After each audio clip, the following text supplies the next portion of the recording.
part of your hope be that you might be able to get more offers sooner for the most money, even before you've put another $500,000 into the house and maybe sell it?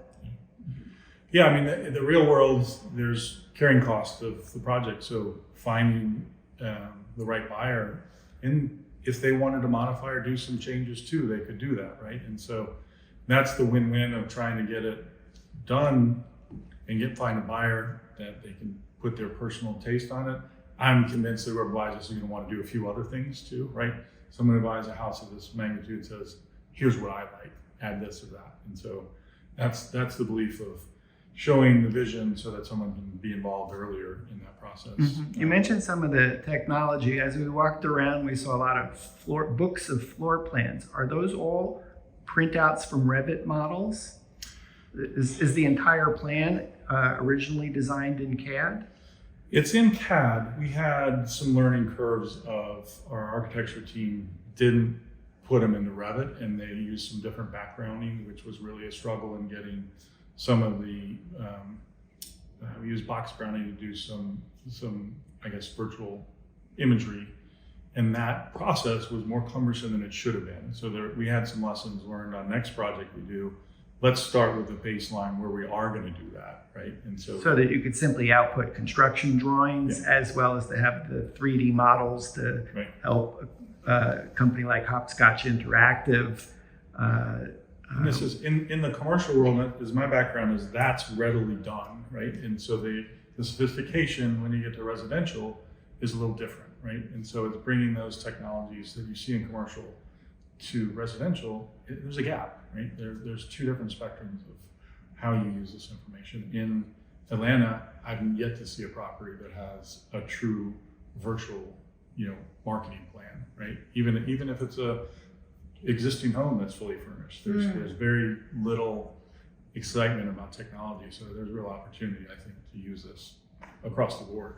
Yeah, absolutely. It's an opportunity to bring the new technology here, and it's also an opportunity for you, I think, to differentiate this property vis-a-vis others. And so, yeah, Dan, I mean, hopefully it will help them save money. It will help them with visualizations. And I am imagining that, this as a case study for future developments that you might do, would then also, you could learn from that, so that the next time that they do another project, they're going to learn even more from this one that they can apply in the next one. Well, Luke, you mentioned that it would be great to have a potential buyer even before the house is finished, so that they would have an opportunity to customize it perhaps for their needs.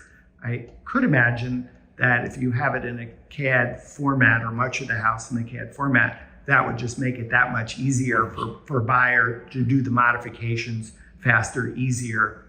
And so even behind you, this wall here is purposely built so if someone wanted to open these two rooms up, it's built in a manner that it can be removed, right? And these two rooms could be adjacent. We chose to build it in a manner that separated so you could have a wall for artwork and for TVs in this area. But some folks want it differently.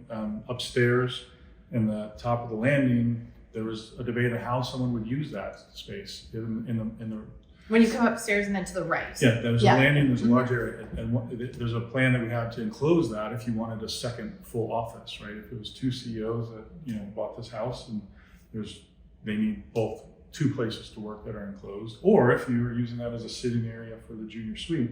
So there's some flexibility that we have to make decisions on, but the next whoever does buy it might say, this is who I am, can we adjust it for this? Awesome. So awesome. So, and remind us of the address so people know exactly where they are if they want to look up the property on MLS. It would be 1890 West Paces Ferry. 1890 West Paces Ferry. So 1890 West Paces Ferry is already something that they can view online, but if they go to, I would say within the next couple of weeks, we'll be getting more media up that will be showcasing everything we've done today. So I'm really excited about that. And let's take a look at some of these other parts of the house. Nice, I'd love to show you. Yeah, can't wait to see it.